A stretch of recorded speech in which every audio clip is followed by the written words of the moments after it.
Leah Barco was left critically injured on April 13 and was released from hospital just a week ago. Diligent news media have managed to track it down, and amazingly she's agreed to do an interview, keeping it in the news until the coronial inquest is over. Leah Barco is living an emotional rollercoaster. Oh boy, here we go. Get your tissues ready. There's the horror of the Bondi Junction attack.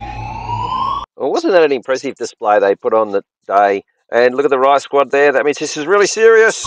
And that euphoric moment when you wake up and you're alive. This is Damien Ryan, the reporter that's talking. Now, you might remember him from a video I made where during COVID, he did a story with a woman supposedly in hospital named Julie. Now, what he does here and what he did with Julie was he makes any statement alleging something happened. And because he's saying it and not the person that supposedly it happened to, the person, in this case, the survivor, she doesn't lie the entire interview because he's making a statement. Because it's coming from another person, in legal terms, as we know, that's called hearsay. That's not evidence, and is essentially inadmissible. And anything in the statement may or may not have happened. So for the rest of the video, whenever he talks, I'll have this little hearsay symbol just to remind you that it's most likely total bullshit. I just remember so open smile and happy face. Now the part she's playing in this bit of theatre, all she does is talk about her emotions. She doesn't mention anything reported by the media to have happened on that day. In fact, she claims no knowledge of certain very pertinent things. Did you see the knife? No. She makes statements about what didn't happen. Well, of course she didn't see a knife. How would she? The knife plunged into her ribs. The knife she didn't see, but Davo knows all about it. But she's showing where it went in.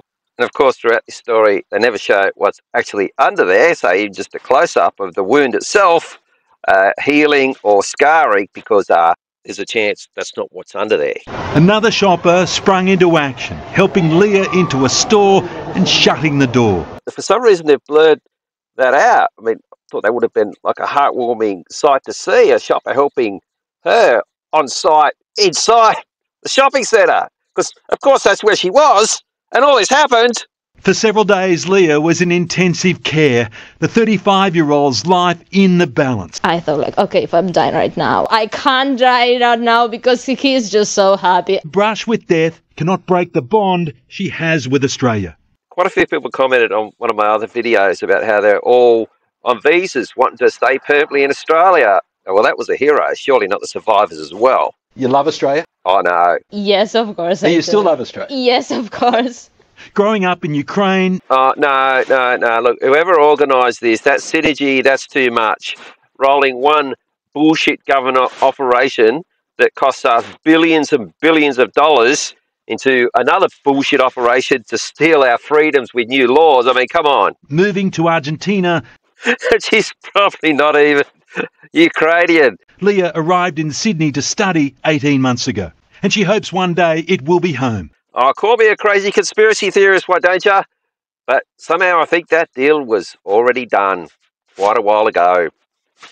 Look, before anything on the news appeared about something happening in Bondi. All right, that's it for this one.